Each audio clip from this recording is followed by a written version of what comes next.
రేయ్ నిన్న భూమికి సంబంధించిన పాట విన్నారు కదా ఈయనేం సార్? భూమి గుండ్రంగా ఉంటుందని దానికి ఒక 3 ఉదాహరణలు చెప్పండి. నువ్వులే చెప్పాను.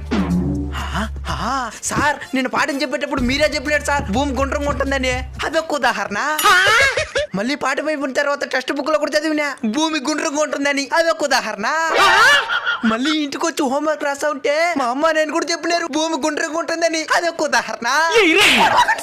కూర్చో. ఉదాహరణ పదానికే అర్థం మార్చేనారు కదరా. నువ్వులే రగ్గిరి. మొన్న శరీర భాగాల ఉపయోగాలు ఎందుకు చెప్పినాను కదా.